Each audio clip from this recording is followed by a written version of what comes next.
Again, welcome everybody to our annual College and Career Ready Night. And the focus of our discussion tonight is going to be on agriculture, food, and natural resources. And tonight we have a series of people I'd like to introduce. So if it's best, I know that we all see each other in different screens here, but I'll go ahead and introduce everybody just off the screen so you can see everybody. Brian Clement joining us from the College of DuPage. Brian, you there? Yeah, hi. All right, perfect. Thank you for joining us tonight. Shelly Brosnan, Area Superintendent of Brightview Landscapes. Thank you, Shelly. Are you there? Yep, I'm here. Perfect. Thank you. Dana Sievertson. Dana, you there? I'm here. Thank you. Thank you. And Dana's with the Prospects Natural Resource Commissioner and helped us out last year, and we appreciate that. Thank you for joining us. And we also have two teachers from Rolling Meadows High School, Kirsten Eubanks, which leads our area for agriculture courses here at not only Rolling Meadows High School, but for students that are interested around District 214 as well. And as well, last but not least, Kendall Wright. She has a big impact with agriculture science and also vet science here. So we're happy she could join us as well tonight.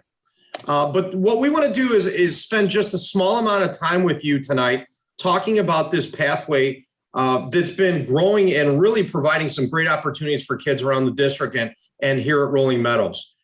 So if possible, Kirsten, Kendall, would you like to share a little bit about the program first? Sure, absolutely. Thank you for having us. We're excited to meet with you all. So I guess I'll give you a little background about how agriculture came to be in D214. There was a vision that we would share with our community, how we could play a role in sustainably producing food for ourselves and for the people around us. And so Kirsten can speak more on what that area looks like. Since we have done that, we really wanted to focus on allowing students to experience these different career areas within some core classes, which is how agricultural biology, oh, sorry, there's my cat.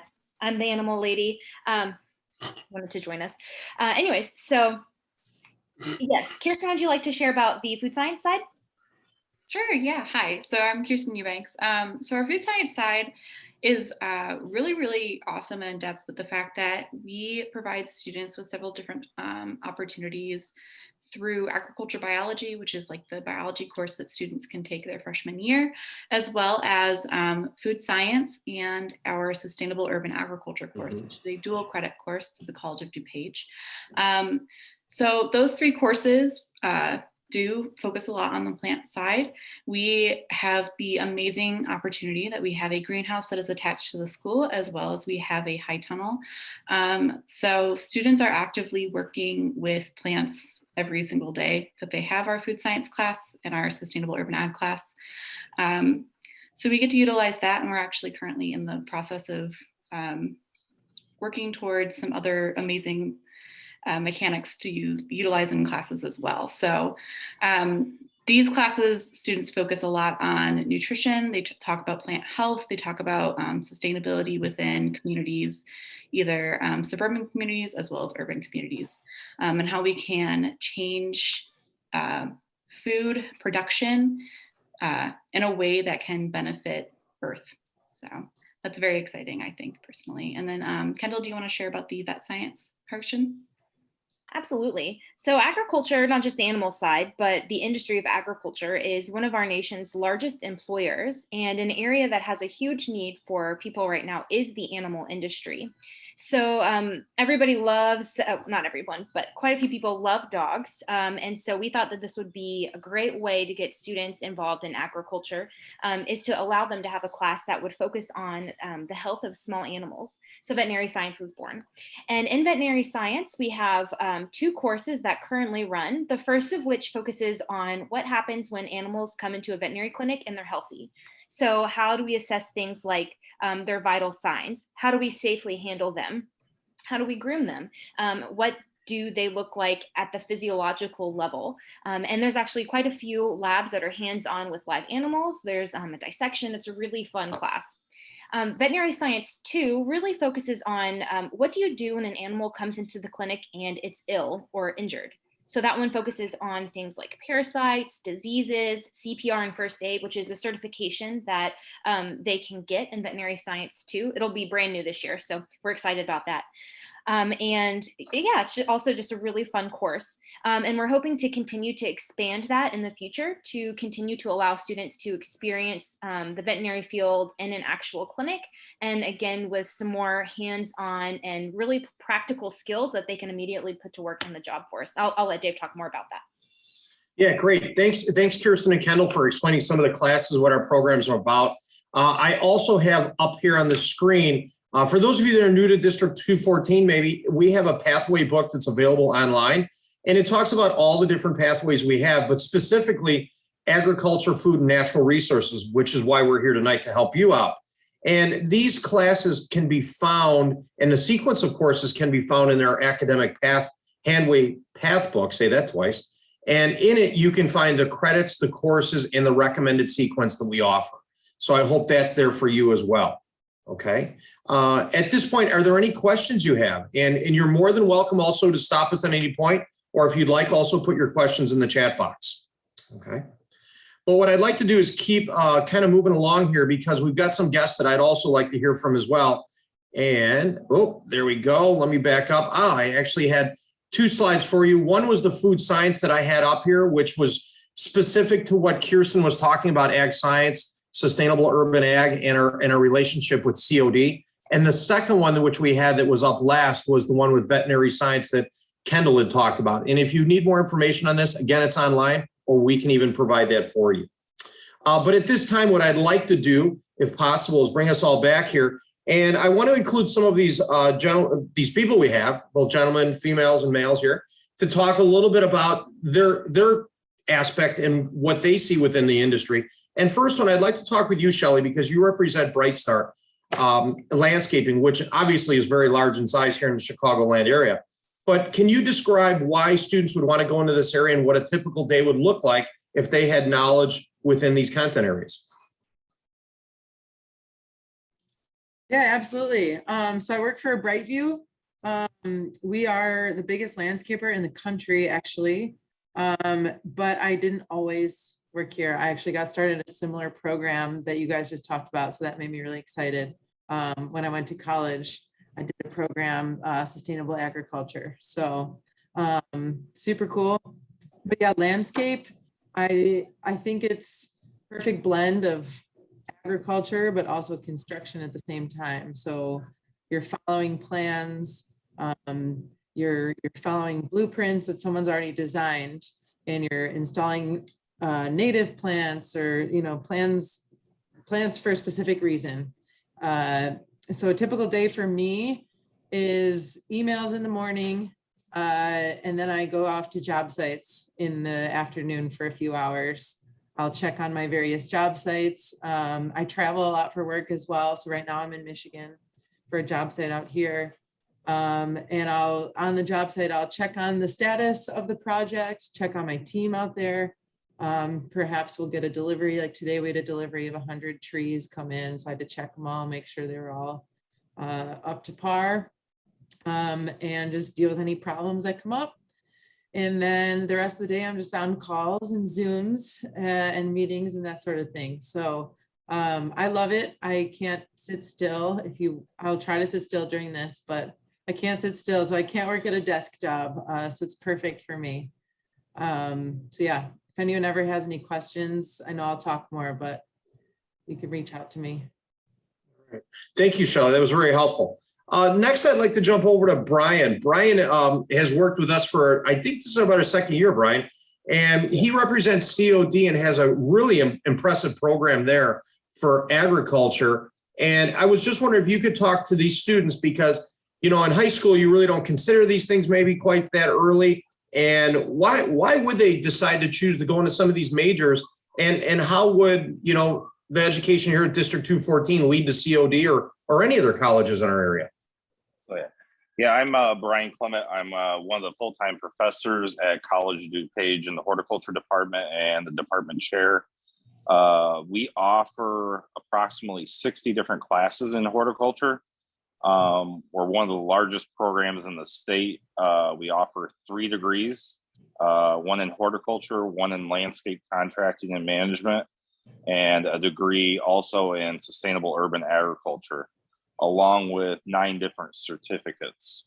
I guess the one thing I want to tell people is there's a wide variety of different types of jobs out there, not just specifically in landscaping, but there's greenhouse, nursery. There's quite a few jobs in hydroponics, sustainable urban agriculture, park districts. So there's a wide variety of different types of jobs out there. You can go on our website, www.cod.edu/horticulture, and we have quite a bit of information about our program there. Students from Rolling Meadows, if you're taking the Sustainable Urban Agriculture class, we do have a dual credit program worked out where students can take that class and get college credit, basically for taking that class at Rolling Meadows. And then if a student decides they want to come to COD, they can come to COD and pay in-district tuition costs since Harper doesn't offer horticulture or sustainable urban ag. So there's those opportunities and stuff for students also. I'd say we're an accredited program. We hold 2 different national accreditations in our program. We're one of the largest horticulture programs in the state and probably one of the larger community college programs in the nation too. All right. Thank you, Brian. We really appreciate that. Next, I'd like to introduce Dana. And Dana, you've got a pretty interesting job. You work for the Prospect Heights Natural Resource as the commissioner, which all of our communities and regions have, and probably not a lot of people know that or specifically what you do. Could you talk to a little bit about, for these students particularly that are on the call, the training that goes into these fields and necessity for people like yourself within our region and communities? Sure. My name is Dana Sievertson. I'm one of 7 commissioners for the Prospect Heights Natural Resources Commission. We are a local grassroots organization. We are appointed and approved by the mayor and the city council. We've been in existence in Prospect Heights now for 8 years. We manage locally 7 natural areas, including a slough wetland that's been here for since 1800s. We have a prairie conversion with Commonwealth Edison that we've done. It's 5-acre prairie conversion. We have a lot of projects that we work with residents on to naturalize their lawns and naturalize other areas of importance. I think one of the things that students really should be happy about being interested in this is that in light of climate change and environmental habitat degradation and the loss of habitat, the loss of species, and roll that over to agriculture and just production of food. And as these resources dwindle, as the areas dwindle, it's never been more important to study these things and to get involved in these areas. So if you're interested in it, I can't recommend it strongly enough. What we do is we have an intern program where we've taken on interns from District 214. The intern program is, during COVID, it got shortened to a 30-hour program. The students would come to us in the mornings or whatever was arranged as an agreement. And there's a large component of education that goes into our program. So the first hour of every day would be spent on plant identification, learning native plants, focusing on best land management practices, and then going out into the field and actually starting to use those things so that you further develop an understanding. We have worked with all of the restoration organizations in Cook County and in the area, with the Park District here in Chicago, in Prospect Heights, with Cook County, Morton Arboretum, the Prairie Stewards out in it's out in oh my goodness, sorry, Poplar Creek, and these guys are partners with us. We have a greenhouse program. We produce 30 to 40,000 plants per year, native plants that from probably 50 to 60 species that we incorporate then into our restorations. So there's a lot of hands-on experience for students who might be interested. We also do shoreline restoration. We just completed installing 480 feet of boardwalk in the slough area. So there's a tremendous amount of opportunity and a lot of variation in the things that can be done. But I think natural areas and the restoration of those natural areas is extremely important. All right. Well, thank you for sharing some of that information. And one of the things that stuck when you were talking was for those students, and I don't know if we have new students or current students for District 214, but the use of internships and also what we call work-based learning. Here at District 214, we have a lot of great opportunities for every career pathway. And depending what you're interested in, there's always something we have outside of the classroom, which is really important and helps build that desire and confirmation of what you want to do when you graduate high school. And if possible, if Ms. Eubanks or Ms. Wright, could you talk a little bit about that MAST program for the vet and ag area and how important that's been and what that does for kids that are interested? Absolutely. I'd love to talk about that. Thank you. So the MAST program is the Masonic Association of Service and Therapy Dogs. And originally, our connection with them was from Mr. Centeno, one of the previous associate deans at Rolling Meadows High School. But we wanted to have a program where we could make sure that we had access to dogs. That was selfishly part of the reason. But it was a very good relationship to build. And it's grown into so much more. So what that association does is it trains people to be handlers and dogs to be therapy dogs. And with that certification, you're able to volunteer at a multitude of places, schools, nursing homes, hospitals, community events, police departments, pretty much anywhere that's a public place, you name it, you can volunteer there. And in this program, it has allowed our students to get a ton of hands-on time, not just working with animals, so getting hands-on opportunities to see what a career in the animal field could look like, but they're also building confidence and being able to lead these animals because it's not as easy as it looks. It's truly not. And they learn how to become a voice for themselves as well as for the animals.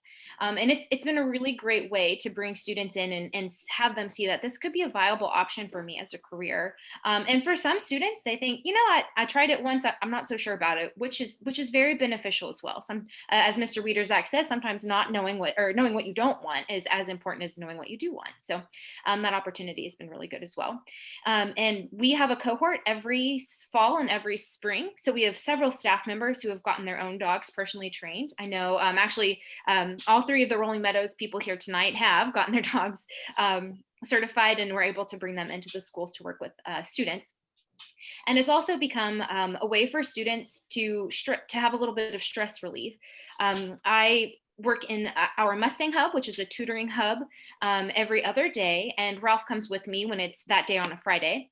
And students come in and they just, sit down and pet Ralph and just enjoy some time breathing and just being, which is something that I think students really need, particularly this year. So that's been really beneficial as well to see them be used as a tool for students as well. So it's been a really great experience. We look forward to continuing that relationship and including more people in the program. Thank you. Thank you. That was a great explanation, by the way, too. And I have one last question, I guess, before we open this up for students or parents to ask. The last question goes out to Kirsten and also Brian from COD.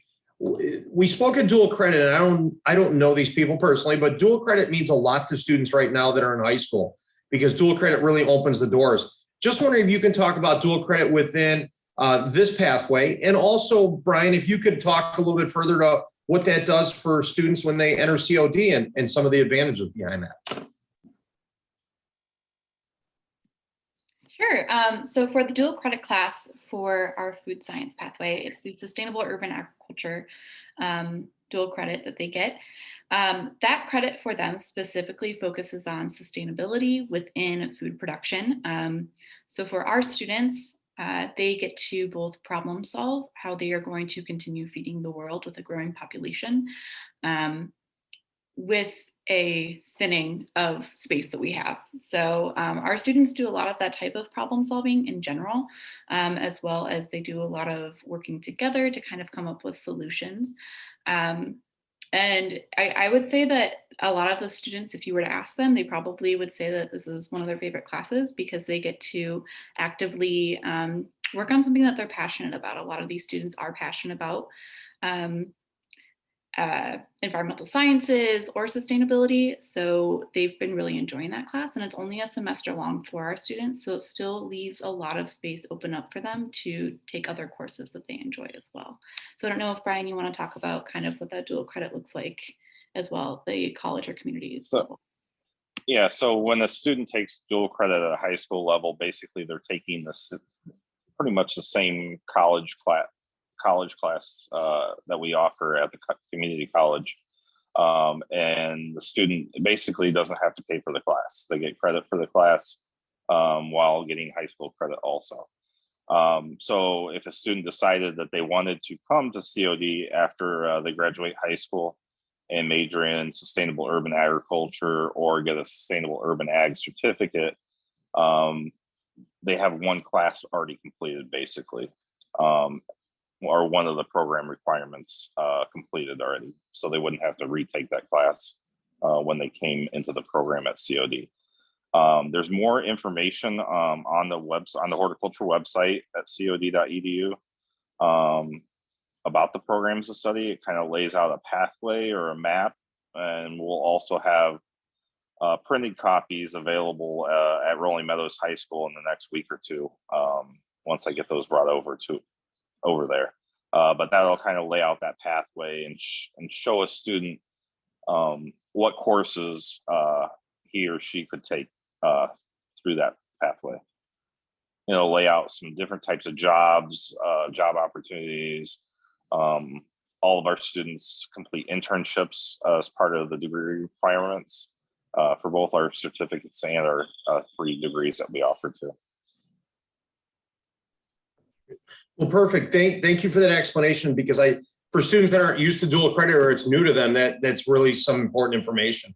So what I'd like to do at this time, I know we have a few people on here that may have some questions for us. I just want to open that up for any questions because we've thrown a lot of information out and I want to give them an opportunity to ask questions of us. So if there are any, this would be a great time. If you could turn your camera, or if you want just the volume, that's fine too. And we also have the chat box too.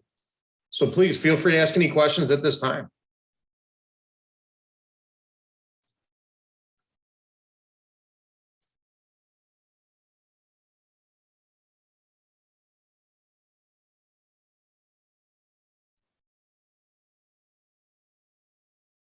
Okay, well, at this time, Roger, I don't know if you'd like to end it early or if we can just stay here for anybody that adds on. What's the preference here?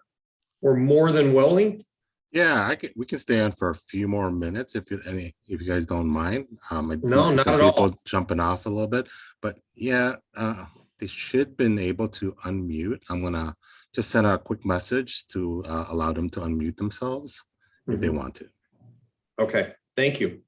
And again, any questions you have, even if it's unrelated to this pathway and it's maybe something that we can help answer for you, we're also more than welcome to help you with that too.